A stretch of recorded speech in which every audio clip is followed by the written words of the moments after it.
My name is Greg Jackson, and I'm a mixed martial arts instructor.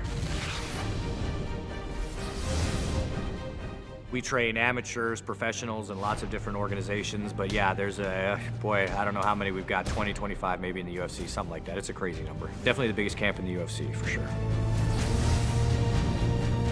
George St. Pierre said one time that I was like the Maestro. I'm the guy that, taps and plays the symphony in the corner. Yeah, I'm an extra pair of eyes on the outside, so I'm asking them to, watch out for certain things or do certain things, or just reminding that they're in there doing a good job. I do that a lot. And if I do my job right, then cornering's the easiest thing in the world. If I do my job wrong, then I'm kind of the last line of defense to try to save him. Sometimes I can, and sometimes I can't.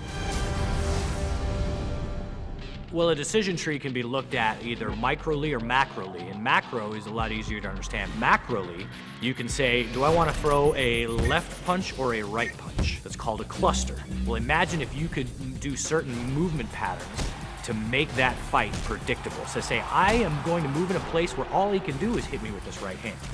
So then I'm just waiting for it. And as soon as that right hand comes, oh, there it is. I knew it was coming, and then you're ready for it. It gives you that predictability, that gives you that confidence, and that lets you keep the initiative and lets you win the fight.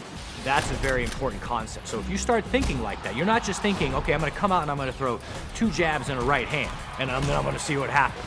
If you're thinking to yourself, I want to put myself in a position that the very nature of his blocking my jab allows me to hit him with a right hand, then you're in a structure where you're maximizing your chances for success. That John Jones-Shogun fight, Shogun was covering his hands high a lot, trying to defend his head from John's very powerful strikes. So at one point, John, understanding that, had a decision to either throw a left hook at his head, which was then blocked, or throw it at his liver. So he stepped in and was able to really do some serious damage to the liver because he had done so many shots to the head. That set up predictability in a system, and that's a lot of what clustering is it makes fighting predictable. Having that in mind, all you're doing is clustering over and over and over. You're just putting yourself in these positions where no matter what they do, they're going to get nailed. The process is the only thing that I own. I don't own that victory. Like, the victory is theirs, but the process is mine and the fighters together. Like, we share that. Every day we share that. So when we win, I'm happy for about a minute and a half, and then I just want to do it again. UFC Undisputed 3, your move.